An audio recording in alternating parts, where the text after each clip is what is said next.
శక్తి తైలాభిషేక ఆరాధన ప్రతి నెల 2వ శనివారం. సమయం ఉదయం 10 గంటల నుండి. స్థలం కూరగాయల మార్కెట్ ఎదురుగా government degree college road, Ravulapalem. ప్రార్థనా శక్తి తైలాభిషేక ఆదివారపు ఆరాధన. సమయం ఉదయం 8:30 గంటల నుండి.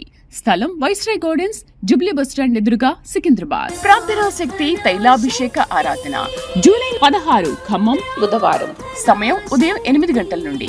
స్థలం ఎస్ఆర్ గార్డెన్స్, ఈనాడు ఆఫీస్, వైరా రోడ్, వెలుగుమట్ల, ఖమ్మం. ప్రార్థనా శక్తి తైలాభిషేక ఆరాధన జూలై 17 ఒంగోలు, గురువారం. సమయం ఉదయం 10 గంటల నుండి. స్థలం A1 convention hall, old Guntur road, Ongole. ప్రార్థనా శక్తి తైలాభిషేక ఆరాధన జూలై 18 కడప, శుక్రవారం. సమయం ఉదయం 10 గంటల నుండి. స్థలం మాధవి కన్వెన్షన్ హాల్, రాయచోటి వెళ్లే రోడ్, ఆర్టీఓ ఆఫీస్ ఎదురుగా, కడప.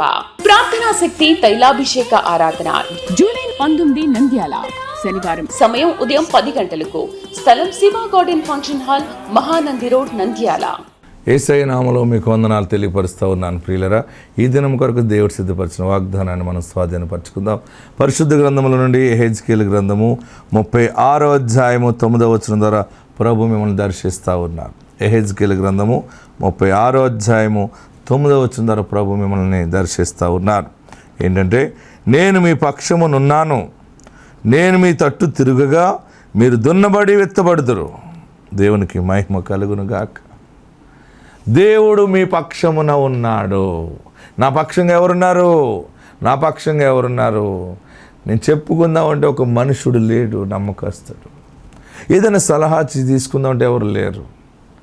నా జీవితం ఒంటరి అయిపోయాను, నా బిడ్డ బ్రతుకు అలాగే అయిపోయింది, నా కుటుంబం అలాగే అయిపోయింది, మేము ఒంటరిగానే అయిపోయాం, మాకెవరు లేరు. మా పక్షంగా ఎవరు మాట్లాడతారు?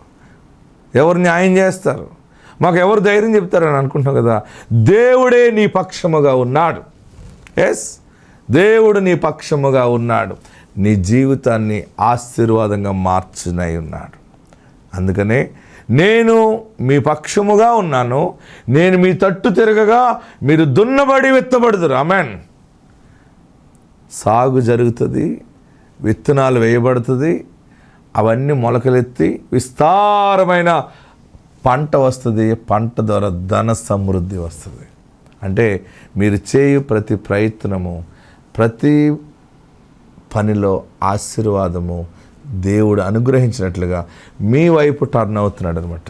చాలామంది అంటారు కదా, ఆయన చూస్తే, ఆయన ఒక్కసారి అలాగ చూసేటంటే చాలండి మా బ్రతుకు మారిపోతుంది. మా చెరువుల గురించి కానీ, మా వ్యవసాయం మీద కానీ, మా కంపెనీ వైపు కానీ దేవుడు ఒక్కసారి ఒక్క చూపు చూసాడంటే మేము పైకి లెగిసిపోతాం అంటారు చాలామంది. ఒక్కసారి చూడటం కాదు, నీ పక్షముగా ఉండి నిన్నే చూస్తాడు ఆయన. ఆయన అంతగా ప్రేమించి నీ వైపు చూస్తున్నాడు కనుక విత్తబడటం, దున్నబడటం, పంట కోయటం అన్నీ మీరు అనుభవిస్తారు. చాలామంది బాగా పండిన పంట దగ్గర లేకపోతే ఒక బోర్డు బొమ్మ పెడతారు, దిష్టి బొమ్మ. మంచి వెళ్ళా కడితే దానికి దిష్టి బొమ్మ పెడతారు.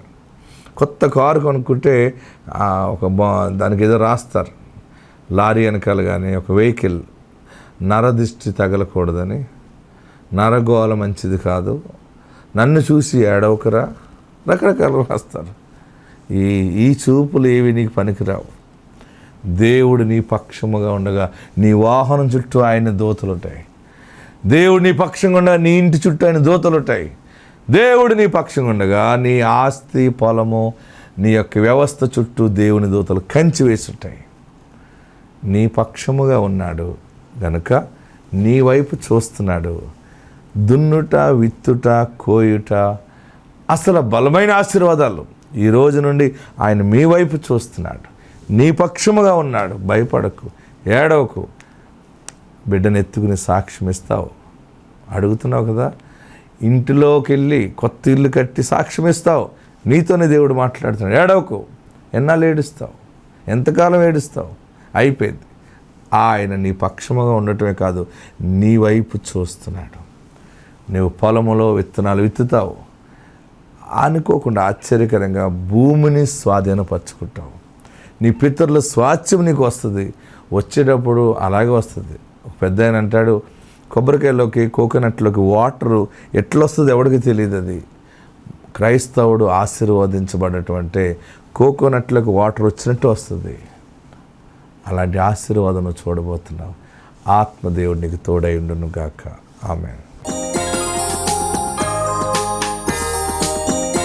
పరిశుద్ధ గ్రంథాన్ని తెరవండి. నిర్గమాకాండము 6వ అధ్యాయము 5-6 వచనం చదువుకుందాం.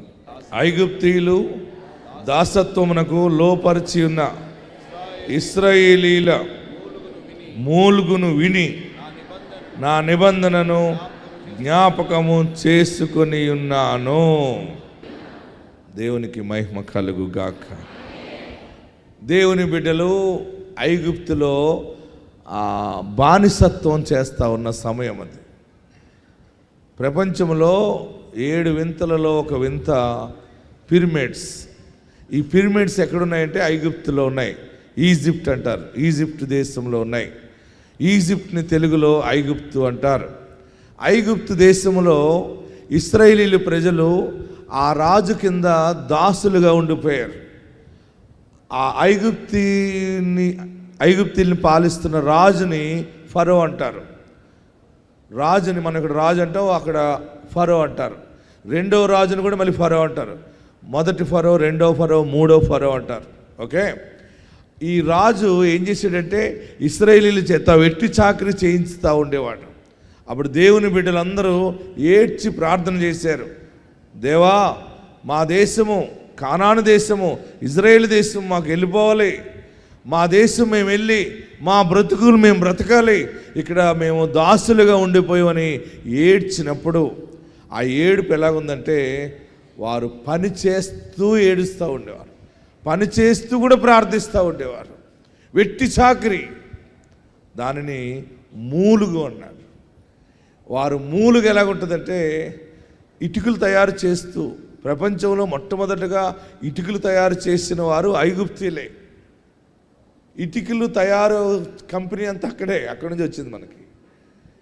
రాళ్లను కూడా ఇటుకలుగా చేయటం, మట్టిని ఇసుకని కలిపి ఇటుక తయారు చేయటం, దానిని కాల్చటం, దాని ద్వారా కట్టడాలు కట్టడం, ఇలాంటి వెట్టి చాకరీ చేసి పోనీ ఇంత పని చేశారు కదా, వీరికి ఇంత జీతం ఇవ్వాలి, వీరిని ఇలా చూడాలని లేదు. వారి చేత వారికి భోజనం పెట్టడం, పని చేయించుకోవటం. ఇశ్రాయేలు అందరూ దేవుని దగ్గర ఏడ్చి ప్రార్థన చేశారు. బాబు, మేము దాసులుగా ఉన్నాం, మేము బానిసలుగా ఉన్నాం, మీరు ఎప్పుడు విడుదల కలగజేస్తావు, ఎప్పుడు మా దేశానికి మమ్మల్ని తీసుకెళ్తావు అంటూ ప్రార్థిస్తూ ఉండేవారు. అయితే దేవుడు మోషేతో మాట్లాడతాడనమాట. మోషే, ఇశ్రాయేలీల మూలుగు నేను విని ఉన్నాను. ఆమేన్. ఏ మూలుగది? ఇశ్రాయేలీలు దేవుని బిడ్డలు. ఆ రోజు ఆ వాగ్దానము, ఆ మాట, ఈ కృపా సమయంలో దేవుడు నీకు అనుగ్రహిస్తున్న మాట ఏంటంటే నీ మూలుగు ఆయన విని ఉన్నాడు. మూలుగు తెలుసు కదా, మూలుగుతుంటారు. ఒక భర్త అంటాడు, ఏం మూలుగుతున్నావు? ఒక్కొక్క భార్యకి భర్తను గట్టిగా మాట్లాడే దమ్ము లేనప్పుడు వాల్యూమ్ తగ్గించి మాట్లాడుతుంది, అదే మూలుగు. మీ అందరికీ తెలుసున్నదే ఇది. దీని గురించి పెద్ద వివరించక్కర్లేదు. ఒక అత్తగారికి కోడలు ఆవకాయ మొక్క వేస్తూ సనుగుతుంది, ఇంకెన్నాళ్ళు బతుకుతుంది ఇది, ఇంకెన్నాళ్ళు పెట్టాలో ఏంటమ్మా, ఏం లేదత్త, తినండి తినండి, నన్ను కూడా తిని. ఇదంతా ఏంటి? అలాంటి వాళ్ళు ఇక్కడ ఉన్నారా? ఉంటే హల్లెలూయా చెప్పండి. మూలుగు అనమాట. ఒక మూలుగులో ఒక రాగం ఉంటుంది దానికి. ఆ మూలుగు అలాగ వస్తుందంటే లోపల హృదయం కాలిపోతుంది అనమాట. వాళ్ళకి లోపల మండిపోయి ఇంకా తట్టుకోలేక సౌండ్ స్లోగా బయటకు వస్తుంది. మనదంతా బాడీ సౌండ్ ప్రూఫ్. లోపల నీకు ఎవరి మీద ఏ బాధ ఉందో, అత్తగారి మీదో, భర్త మీదో, పిల్లల మీదో, ఇంటి పక్క వారి మీద, తోటికోడల మీద ఏదో ఒకటి ఉంటుంది. అమ్మ, అక్క ఈ నగ చేయించుకున్నాను అక్క, ఎలాగుందంటే నీకేమి ఆయన ఎంత అన్ని చోట్ల దొంగతనం చేసి పట్టుకొస్తాడు. మా ఆయన నిక్కర్చు ఆ నగ చూస్తూనే ఎన్ని మాట్లాడుతుంది. ఏంటది? అదో మూలుగు. కొందరు ఇలా మూలుగుతారు, కొందరు ఏదైనా కొనుక్కున్నామంటే మూలుగుతారు, కొందరు అమ్ముకున్నామంటే మూలుగుతారు. కానీ భార్య మీద, భర్త మీద, పిల్లల మీద, అత్తమామల మీద మూలుగు అయిపోయాక ఫైనల్గా వస్తుంది ఒకళ్ళ మీదకి. ఎవరి మీదకి వస్తుంది? గట్టిగా చెప్పరే. అసలైన మూలుగు ఈయన మీద పడతారు. అప్పుడు వచ్చి, దేవుడా నువ్వు ఉన్నావా, నాకు ఇలాంటి వాళ్ళకి ఇచ్చి ఎందుకు పెళ్లి చేసావు, నాకు ఎందుకు పిల్లల్ని ఇవ్వలేదు, నాకు ఎందుకు నువ్వు ఇల్లు ఇవ్వలేదు, ఏమో ఎన్నాళ్ళు బతకాలి, ఎన్నాళ్ళు నేను మాటలు పడాలి, నా ప్రార్థన ఆలకిస్తున్నావా, నువ్వు ఉన్నావా. ఈ వ్యాపారాలు ఎలాగున్నాయి, ఆ పరిస్థితులు ఎలాగున్నాయి, ఉద్యోగం లేదు, అది లేదు, ఇది లేదు, ఇంకెన్నాళ్ళు బాధ పెడుతావు నన్ను. అందరి మీద అయిపోయిన తర్వాత మూలుగు ఎవరి మీదకి వస్తుంది? ఎరుబాగులోడు దేవుడి మీద పడిపోతుంది. ఆయన ఈరోజు నీకు చెప్తున్న మాట ఏంటంటే, నీ మూలుగు నేను విని ఉన్నాను. ఆమేన్.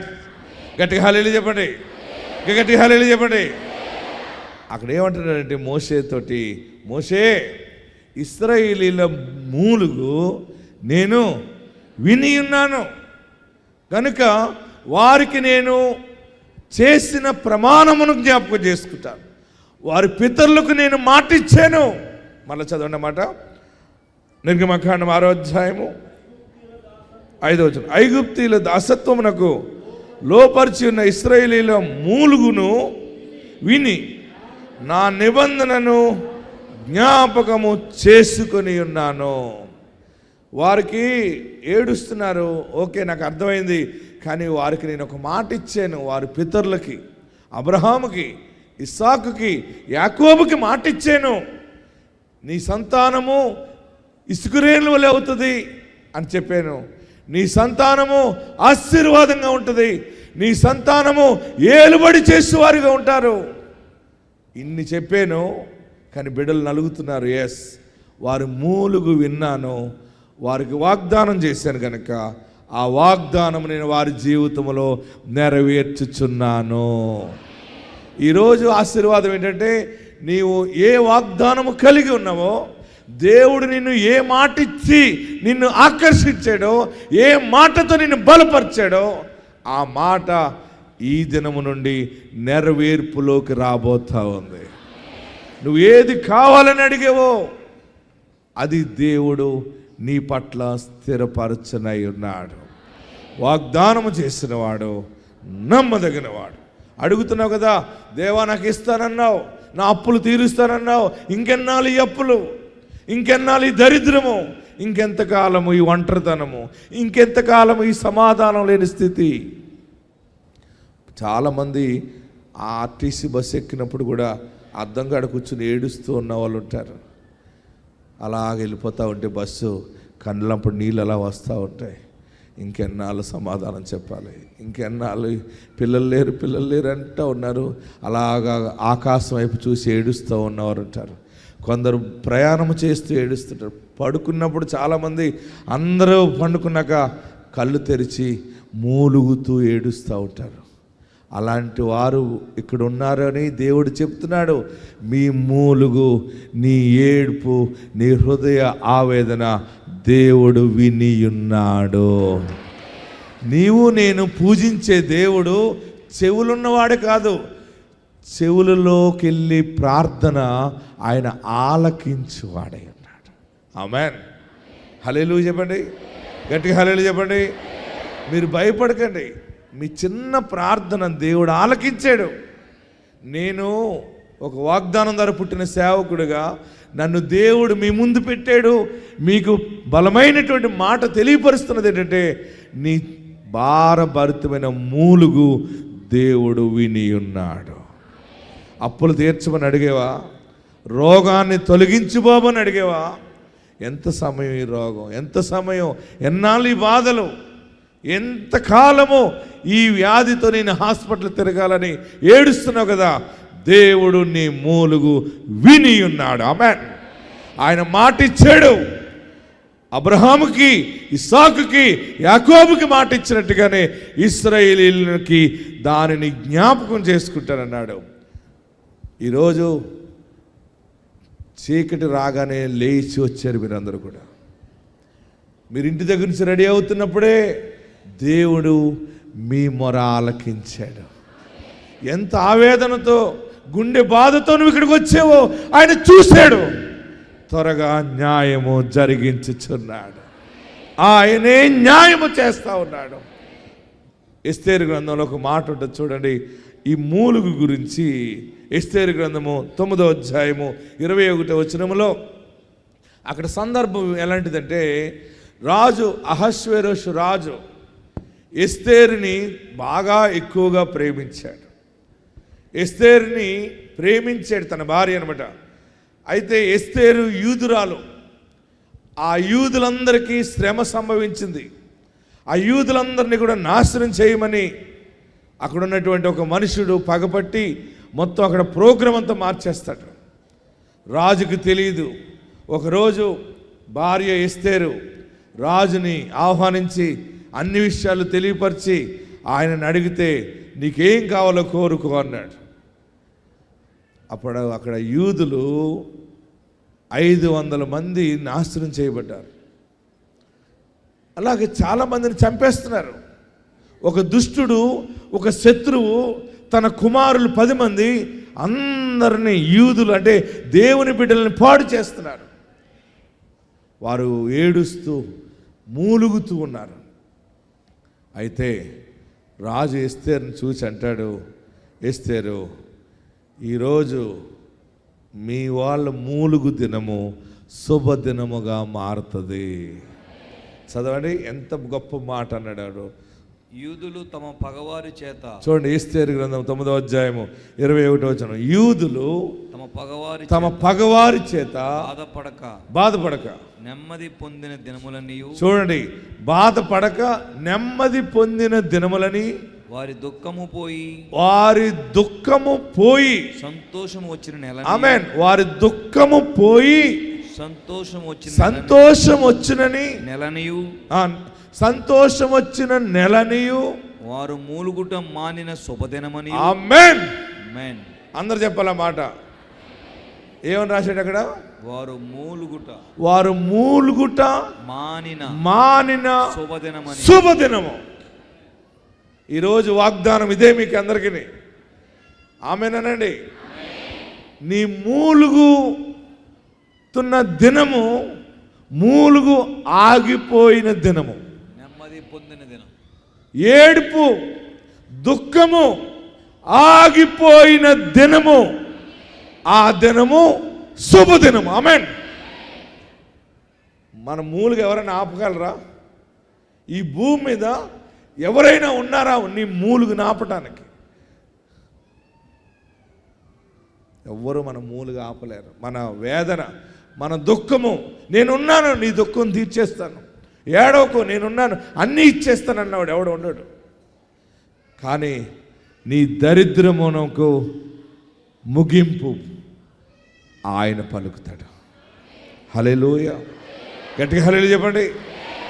అది ఎలాంటి దినం అంటే మూలుగు ఆగిపోయిన దినము, అది శుభదినము, సంతోషించిన దినం. తర్వాత ఇంక రాశాడు, అది వారు బహుమానములు ఇచ్చు దినము, విందు చేసుకొనుచు. ఏంటి విందు చేసుకొని, అందరు చదవాలన్నమాట. విందు చేసుకొనుచు సంతోషముగా ఉండి ఒకరికి ఒకరు బహుమానములను దరిద్రులకు కానుకలను. చూడండి, ఇందులో క్రిస్మస్ ఉంటుంది, అన్నీ ఉంటాయి. మన ఇంటి వారిని పిలిచి మనం బట్టలు పెడతాం. ఎప్పుడు అలా చెప్పాలి. క్రిస్మస్కి పిలుస్తాం, ఆడబడుసులకి బట్టలు పెడతాం, వదులకి బట్టలు పెడతాం, అన్నలకి బట్టలు పెడతాం, తండ్రులకి బట్టలు పెట్టుకుంటాం. మన పాడి పంటలు బాగున్నాయి అనుకోండి, మన కొత్త ఇల్లు కట్టుకున్నాం అనుకోండి, మనం ఏం చేస్తాం? బంధువులకి చెప్పరే మీరు అందరూ గట్టిగా చెప్పాలి. మీ ఇల్లు ఓపెనింగ్ ఎలా చేస్తారు? దేవుడు నీ కొడుక్కి పెద్ద ఉద్యోగం ఇచ్చాడు, ఏం చేస్తావు? గొప్ప ఇల్లు దేవుడు నీకు ఇచ్చాడు, ఏం చేస్తావు? అందరిని పిలిచి మనం విందు పెడతాం, అందరికీ బట్టలు పెడతాం, అనేక మందికి బహుమానాలు ఇస్తాం. ఈ దినము ఏడుస్తూ వచ్చావు కదా, పరిశుద్ధాత్ముడు పరలోకము నుండి నీతో ప్రత్యేకంగా మాట్లాడుతున్నది ఏంటంటే, నీ మూలుగు దినము శుభదినముగా దేవుడు మార్చునుగాక. నీ మూలుగు ఆయన విన్నాడు. ఒక్కొక్కరు మూలుగు ఒక్కొక్క భర్త వింటాడు. ఏంటి, భార్యకి ఏం కావాలో ఒక భార్య భోజనం పెడుతూ మూలుగుతుంది. గాజులు చేయించబట్టి చేయించలేదు, చెవులి చేయించబడి చేయించలేదు. కూర వేసుకోండి, ఓ ముక్క అయినా ఇంకోటి చేసుకోండి, పెరుగు వేసుకోండి, అయ్యయ్యో సరిగ్గా తింటలేదు మీరు, కొంచెం అన్నం వేసుకోండి అంటూ ఉంటుంది. ఎంత పెట్టినా కానీ అలాగే తిరుగుతున్నాడు దేశదిమ్మర్లాగా. నా కోసం మాత్రం ఆలోచన లేదు. ఎంచేపు వాళ్ళ అమ్మ కోసమే ఆలోచిస్తున్నాడు. ఏమంటున్నావే అంటాడు. అబ్బాయి ఏం లేదు, భోజనం పెట్టినప్పుడు మూలుగుతావు. తాకట్లో ఉన్న వస్తువులు నాకు తేవాలన్న జ్ఞానం లేదు వీడికి. ఆ ఎరుబాగులోడు అలాగే విన్నా సరే అర్థం కాలేనట్టుంటాడు ఒక్కొక్క మగవాడు. అలాంటి వాళ్ళు ఎవరైనా ఉన్నారు ఇక్కడ? మళ్ళీ ఆ మూలుగులో భార్య అంటది, అన్నీ తెలుసు, అర్థమవుతుంది, నా బాధ ఏంటో తెలుసు ఈ మనుషుడికి, నాకు పలానా షాపు తీసుకెళ్ళి సారీ కొనలేదు, ఇది కొనలేదు, మూలుగుతూ ఉంటాడు. భర్త కూడా యాక్షన్ చేస్తాడు కొన్ని సమయాల్లో. కానీ నీవు నమ్మిన దేవుడు అలా యాక్షన్ చేసేవాడు కాదు. ఏడ్చేవు అంతే, చూశాడు, నీ మొర ఆయన చెవులోకి వెళ్ళింది. దేవుడు నీకు బంగారు భవిష్యత్తుని ఇస్తున్నాడు అంతే. వాగ్దానం ఉంది, దాన్ని నెరవేరుస్తాడు ఆయన. ఇక్కడ ఎస్తేరు విషయంలో, యూదుల విషయంలో అహశ్వేరోషు రాజు అంటున్నాడు, అందరూ అండర్లైన్ చేసుకోండి, వారు మూలుగు దినము, దాని ముందు ఆ మూలుగులో ఎన్ని శాఖలు ఉన్నాయో చూపించాడు. మొట్టమొదటిగా వారు దుఃఖము, వారు పగవారి చేత బాధపడ నెమ్మది పొందిన దినం. చూడండి, పగవారి చేత బాధపడుతున్న స్థితి. రెండవది నెమ్మది లేని స్థితి. వారి దుఃఖము పోయి, వారి దుఃఖము పోయి. ఏ దుఃఖము? మనోదుఃఖము. దుఃఖము, బాధపడిన దినములు, తర్వాత నెమ్మది లేని సమయము, మూలుగు దినము శుభ దినముగా మారుతుంది. హల్లెలూయా. ఇంతవరకు లేదు, రాలేదు, నాకు అన్యాయం జరిగింది, ఆ ఇంట్లో అన్యాయం జరిగింది, ఈ ఆఫీసులో అన్యాయం జరిగింది, ఉద్యోగంలో అన్యాయం జరిగింది, నా బ్రతుకు అన్యాయం జరిగిందని ఏడుస్తూ ఉన్నా నీకు నీ మూలుగు శుభప్రదమైన మూలుగుగా మారుతుంది. హృదయము గాయపడిన వాళ్ళరా, యేసయ్య మీకు ఇస్తున్న శుభవార్త ఏంటంటే, మీ మూలుగు దినము శుభదినముగా దేవుడు మార్చుచున్నాడు. అందరూ లేచి పెడదాం. దేవుని ఆత్మ మనల్ని ఆవరించి ఉన్నది. నువ్వు ఏడ్చిన ఏడుపు, దేవా నాకు ఇంత బాధ ఉందయ్యా, నేను ఎవరికి చెప్పుకోలేకపోతున్నాను, బిడ్డల విషయంలో కుమిలిపోతున్నాను అని ఏడుస్తున్నావు కదా. ఉన్నదంతా కోల్పోయాం బాబు. వాగ్దానాలు ఉన్నాయి, నీ దాసుని ద్వారా చెప్పిన వాగ్దానాలు ఉన్నాయి. ఎప్పుడు నెరవేరుస్తావు?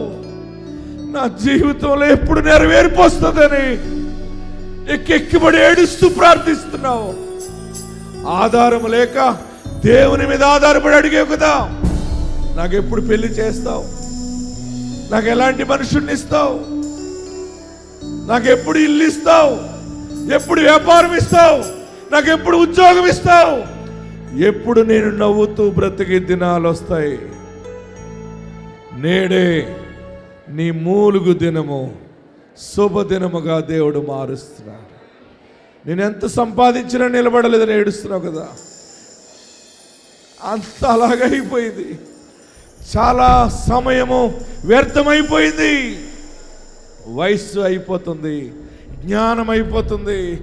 ఇంకెప్పుడయ్యా చూస్తానా, నేను ఆశీర్వాదాన్ని చూస్తానా అన్నావు కదా, చూస్తావు. మూలుగు దినము శుభ దినముగా దేవుడు మారుస్తున్నాడు. నీవు నీ అప్పులైపోయిన స్థితి ఐశ్వర్యముగా చూస్తావు, నీ దరిద్రము దీవెనగా చూస్తావు. నీ మూలుగు దినము, దుఃఖపడిన దినము, నెమ్మది లేని దినము, శుభదినము, శుభదినము, శుభదినము. నీ ఇంట్లో శుభకార్యాలు ప్రారంభము, ప్రారంభము.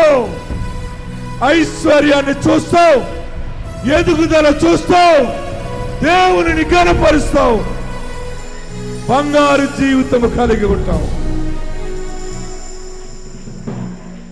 చేతులు అలాగే పెట్టుకుని ఆశీర్వదించు బాబు. 7 మార్లు అడగండి, నన్ను నిశ్చయముగా ఆశీర్వదించు. 1 2 3 4 5 6 7. ఇప్పుడు 2 చేతులు నమస్కరించండి. నీ ఆత్మ నాకు దయచే, నా పాపాలు క్షమించు, నీ రక్షణ నాకు దయచే. అందరూ ప్రార్థన చేయండి. మీకేం కావాలో ఇప్పుడు అడగండి, వ్యక్తిగతంగా అడగండి. అది మీరు పొందుకుంటారు, అది మీరు పొందుకుంటారు.